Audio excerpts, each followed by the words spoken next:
أعوذ بالله من الشيطان الرجيم. بسم الله الرحمن الرحيم.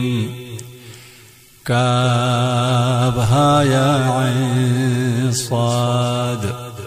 ذكر رحمة ربك عبده زكريا إذ نادى ربه نداء خفيا قال رب إني وهن العظم مني واشتعل الرأس شيبا ولم أكن بدعائك رب شقيا وإني خفت الموالي من ورائي وكانت امرأتي عاقرا فهب لي من لدنك وليا يرثني ويرث من آل يعقوب واجعله رب رضيا يا زكريا إنا نبشرك بغلام اسمه يحيى لم نجعل له من قبل سميا قال رب أنى يكون لي غلام وكانت امرأتي عاقرا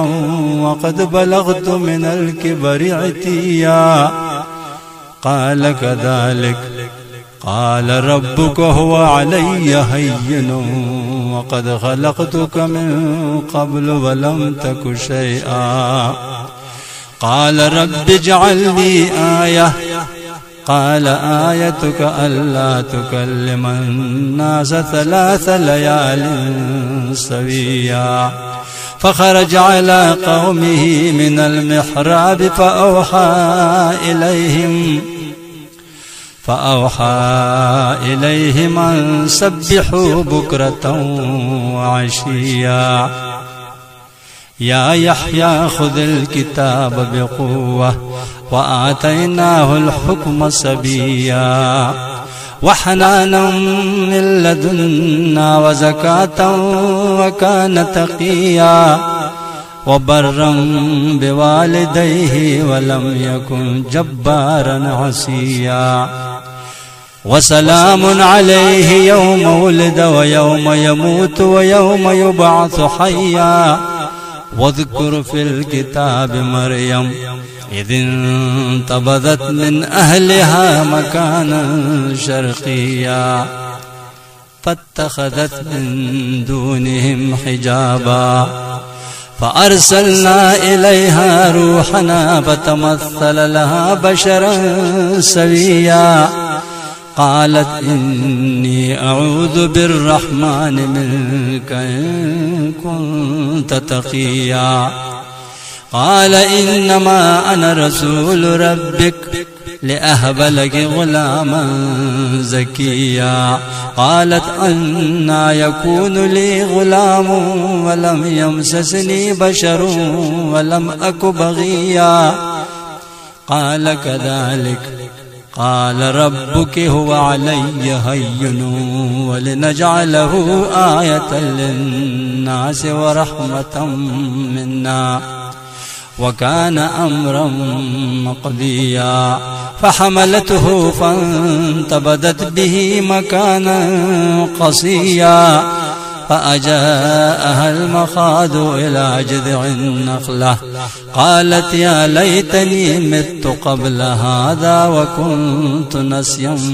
منسيا فناداها من تحتها ألا تحزني قد جعل ربك تحتك سريا وهزي إليك بجذع النخلة تساقط عليه رطبا جنيا فكلي واشربي وقري عينا فإما ترين من البشر أحدا فقولي إني نذرت للرحمن صوما فلن أكلم اليوم إنسيا فأتت به قومها تحمله قالوا يا مريم لقد جئت شيئا فريا يا أخت هارون ما كان أبوك امرأ سوء وما كانت أمك بغيا فأشارت إليه. قالوا كيف نكلم من كان في المهد صبيا؟ قال إني عبد الله آتاني الكتاب وجعلني نبيا وجعلني مباركا أينما كنت وأوصاني بالصلاة والزكاة ما دمت حيا وبرا بوالدتي ولم يجعلني جبارا شقيا والسلام علي يوم ولدت ويوم أموت ويوم أبعث حيا. ذلك عيسى ابن مريم قول الحق الذي فيه يمترون.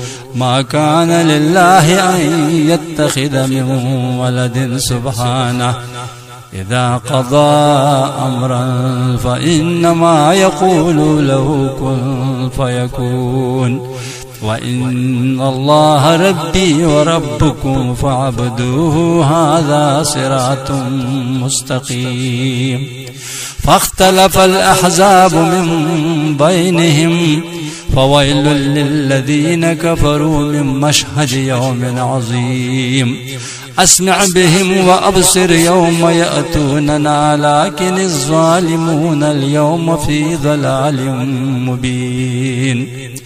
وأنذرهم يوم الحسرة إذ قضي الأمر وهم في غفلة وهم لا يؤمنون. إنا نحن نرث الأرض ومن عليها وإلينا يرجعون. صدق الله العظيم.